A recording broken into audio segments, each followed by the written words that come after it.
a show created by the fans for the fans.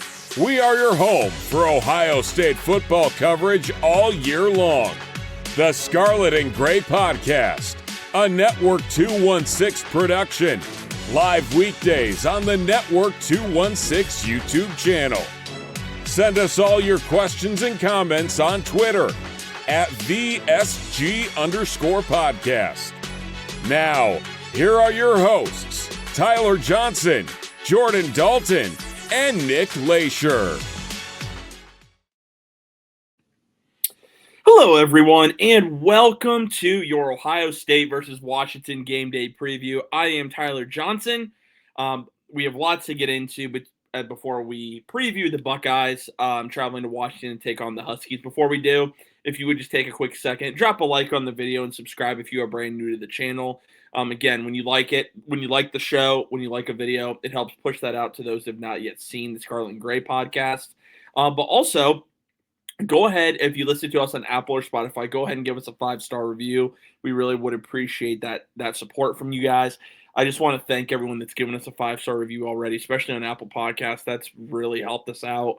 Again, a lot of Michigan fans still infiltrated that. Some still do.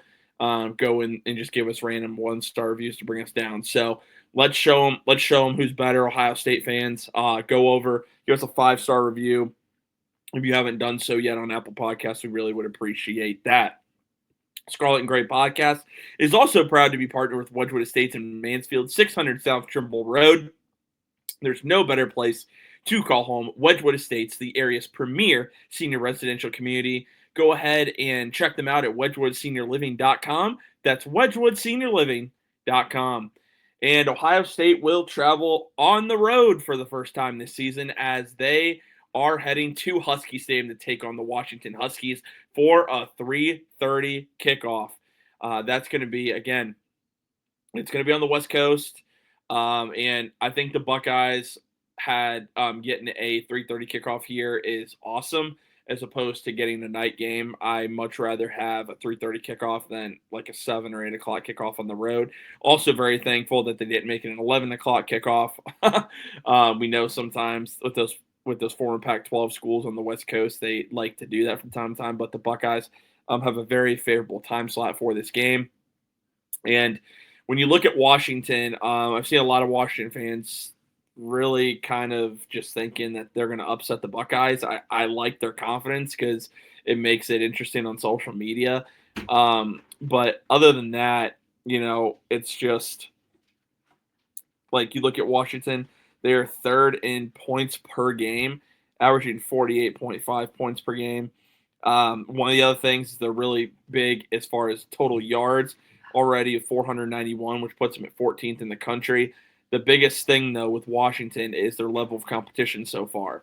And they have played Colorado State, they've played UC Davis, and they've played Washington State. So the level of competition has not been anything impressive so far from Washington. I saw some people saying, well, Ohio State hasn't either.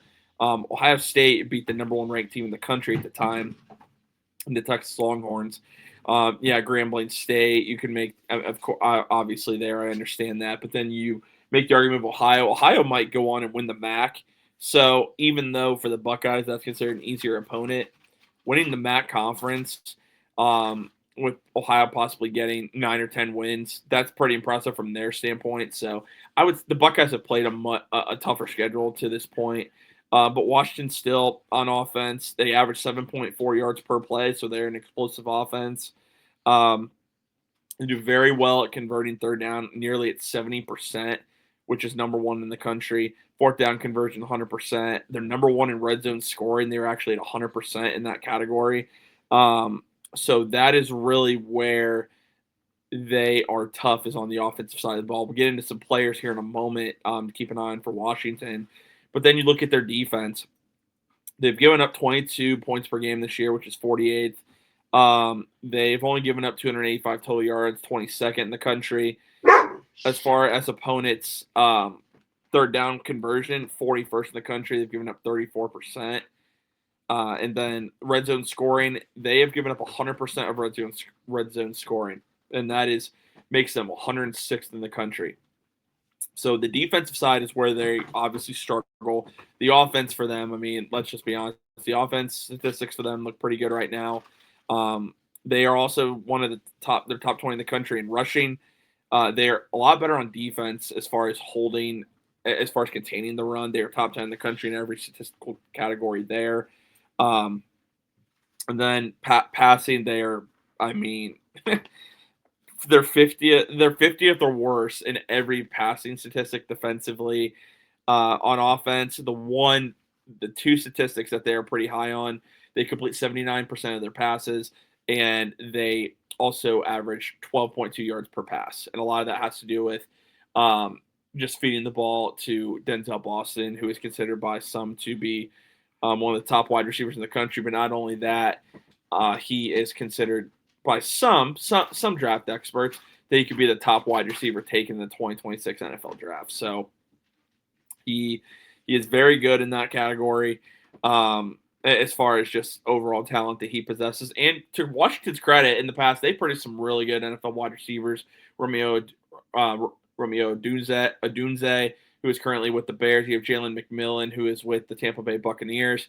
Jalen Polk, who is now with the Saints. He's battled a bunch of injuries, but they've produced a lot of NFL talent in Washington over the last couple of years. So credit to that staff. I know that was under Kalen DeBoer, but they've still shown that they can produce NFL level quality talent consistently over the last couple of years. Now, turnover statistics, they do very well at getting takeaways. They're 10th in the country in takeaways per game at 2. But again, think of the level of play that you're playing against. I think that's really important to acknowledge here is that Washington has not played to this point a high level of competition. And that's not to say that they're not a good football team, but until you play at like high level competition, we don't really know how good you are. Washington State, they're not very good. I know it's a rival for them. Washington dominates that rivalry every single year. UC Davis, I don't really need to explain much there. And Colorado State, they're mediocre to below average every single year. So not a lot of early competition for Washington. And I think another statistic I want to mention before we start diving into some players, Washington has not, lost a home game since 2021. So just something to keep in mind. They do not lose at home very often. Now, over that period of time, they've not had a lot of ranked teams come to Husky Stadium. So that's another thing just to take away from this. It's not saying, again, they're not a good team, not saying they're not tough to play at home, but the level of competition that they have faced so far at home is nothing spectacular by any means. Even when they were in the Pac-12, I mean, Oregon came there a couple times. I'm trying to think of who else. UCLA, I believe, came once when they were ranked. I don't think they ever played USC ranked at home. I could be wrong on that, and if I am, Washington fans, you can correct me, or anyone else who knows can correct me on that. But they don't lose a lot of home games, that's for certain. So you know that they're a tough team to beat at home, and that's going to be the tough thing for the Buckeyes. So another statistic that I was able to find here, and shout out to 11 Warriors just for finding this. Big Ten teams going to the West Coast are just 3-13. 3-13 in the Pacific time zone. We know Ohio State lost to Oregon last year. Michigan State recently just lost at USC. Now, again, I think USC is better than Michigan State. But these East Coast teams and even Midwestern teams have central time zone teams have trouble going to the West Coast. So that's something to keep in mind. One thing I do like is that this year, and we talked about last year when we did our Oregon game day preview, the one thing I really like is that the Buckeyes are traveling a day early, so they will actually leave tomorrow to head to Washington, and I think that's absolutely smart. Get acclimated to the time, because I do think that does kind of play in your head a little bit. You might not think it does, but these are still kids. They even mess with me as an adult. If I'm going from Ohio over to Washington, that's a 3-hour time difference. So right now it's 3:00 in the afternoon. Like, that's going to mess with your head a little bit, regardless of how old you are, who you are. So I love that Ryan Day is taking the Buckeyes there early. I think that's very, very smart. So just another caveat to keep in mind with this game. I think the other big thing, and again, we'll dive into just some overall Washington player stats, but they begin and end with Damon Williams Jr. at quarterback, 778 yards passing. He is completing 73.5% of his passes, 6 touchdowns, 0 interceptions. He's been sacked 6 times over that span, but averaging 11.4 yards per pass attempt.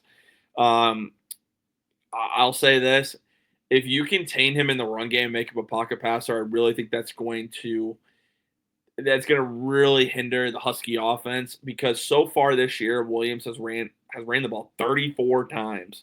34 times for a quarterback, and he's not a big quarterback either. He's 5'11", 190.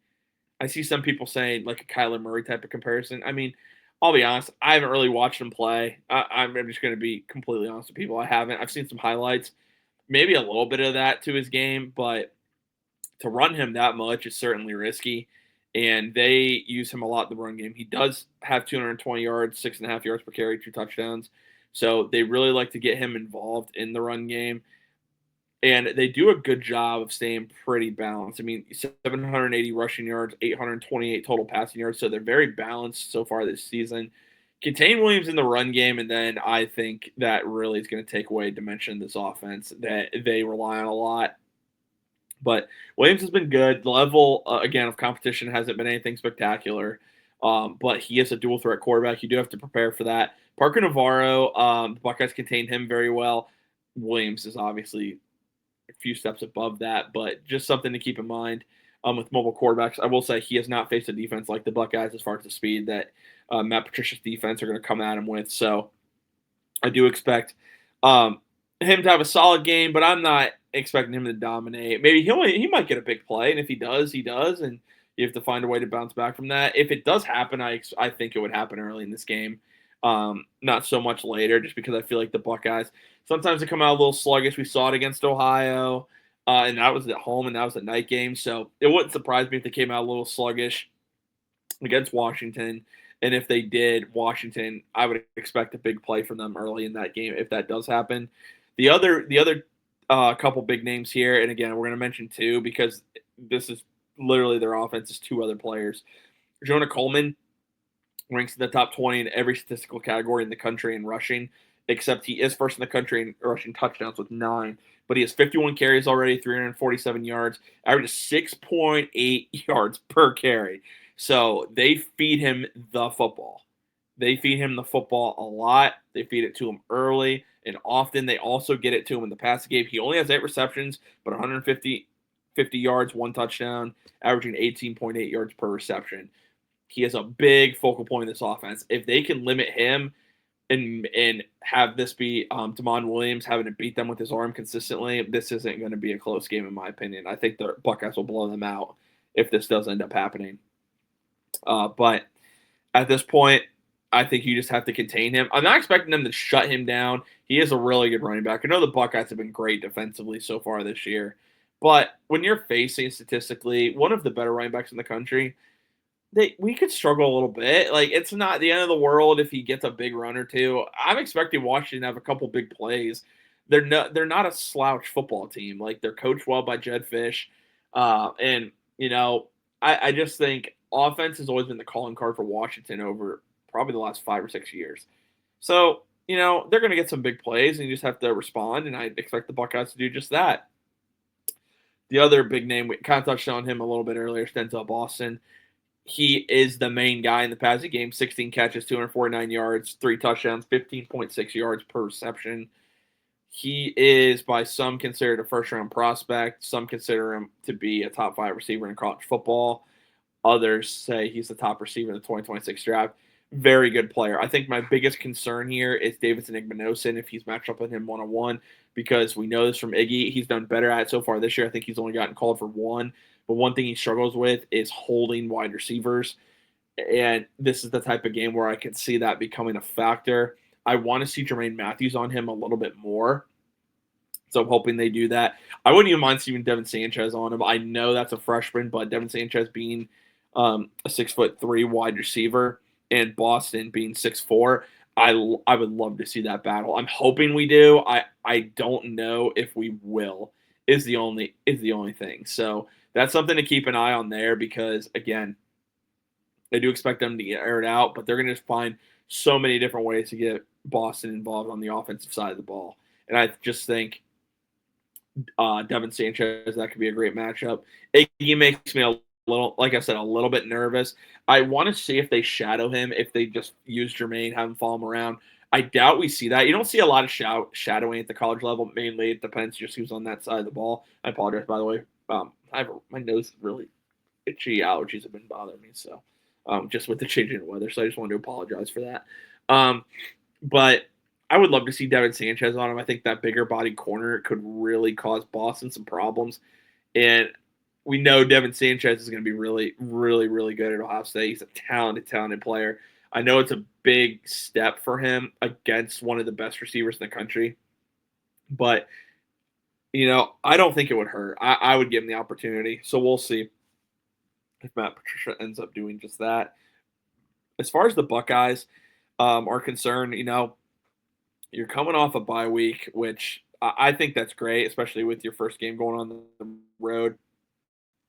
As far as just some overall stats, obviously the Buckeyes stats are going to be a little bit skewed because when you take a bye week, it kind of slanders it a little bit. The points per game is down to 25. I'm expecting that to change after this week. 387 yards and a half yards per game, 6.6 yards per play. Third down conversion needs to improve. You're only at 38%, which is 75th in the country. Red zone scoring needs to improve only at 85%. So I need to see those improve, and I believe they will. Julian Sain's first test on the road. It's going to be challenging. The Buckeyes, of course, on defense are basically top 10 in every statistical category, so not much to say there. I mentioned this on Twitter. If you haven't followed us yet, follow us at the SG_podcast on Twitter. Bo Jackson needs to get 20 touches in this game. I know some said, they're going to run a committee. They probably are. Said, we don't need to run him into the ground. This dude probably handled 30 to 40 touches at the high school level. And I know high school is different than college, but Bo Jackson should be getting 20 touches. He's one of the better athletes on this team, and I just think he needs to be involved. That's just my personal opinion. Whether or not they do that remains to be seen. I think the big thing, too, is I want to see Max Clare more involved. We saw him get his first touchdown against Ohio. He only had 2 receptions in that game, though. I want to see him involved a little bit more, hoping to after the bye week. Ryan Day hinted that they could get him involved a little bit more, and I just think you need to do that. He's considered, talked about many times, he's considered by many to be the top tight end in the 2026 draft class, one of the better tight ends in college football. Please get him involved, please. So I really want to see that. For Julian Sain, just be calm. Don't panic. Because, again, this is going to be a loud environment. This isn't a home game. It's definitely going to be a different experience for him. But he is going back home. He is from California. He's going back on the West Coast. I'm expecting him to play well. Excuse me. Apologize for yawning. A little bit sleepy. But power through. I'm expecting Julian Sain to perform well in this game. I'm not expecting really a lot of turnovers. Feed Jeremiah Smith, feed Carnell Tate, get Max Clare involved. That's what I want to see. Would like to see Brandon Enos involved a little bit. He's come under a lot of criticism. I'm not going to say it was justified or not. It's just I think the expectation for the wide receiver 3 in this offense, at least this season, are a little bit – they're just really high, and I understand that. Carnell Tate put over 700 yards last year. Abuka and Jeremiah put up over 1,000 yards. But the thing is, they clearly are making a consistent effort to feed them. Brian Harline is making an effort to feed Jeremiah and Carnell Tate this year. And I mean, like, really, really, really feed them. And so I think that's just leaving less opportunity for Enos. And so maybe get him involved a little bit. I'm expecting the defense to play well, kind of like I said. Overall, I'm expecting – the Buckeyes are 7.5-point favorites in this game. I do believe they cover that. I think the Buckeyes are going to win this game by 17 points ultimately. I have the Buckeyes at 35, and I have Washington and I have Washington 13. So, again, I'm expecting the Buckeyes to play well in this game. I think it's going to be a good game. It's going to be tight early, but the Buckeyes end up pulling away. But anyway, thank you guys for tuning in to your Ohio State versus Washington game day preview. We'll be back next week for your normal scheduled live episode. We were off during the bye week and this week because, again, there really just wasn't much to talk about from an Ohio State standpoint, and don't just want to put content out there just that you guys might not tune into just because like I'm just blabbing along. So I really appreciate you guys tuning in to this game day preview. But as a reminder, go ahead, drop a like on the video on YouTube, and then if you are listening on Spotify or Apple Podcasts, go ahead, go over, give us that 5-star review. It takes 5 seconds to do. Search Scarlet and Gray Podcast, scroll all the way down to the bottom, click 5 stars, write us something nice if you like, but that's not a requirement. Click 5 stars and you're all done. But anyway, thank you guys for tuning in. We'll talk to you all again soon. And as always, go Buckeyes.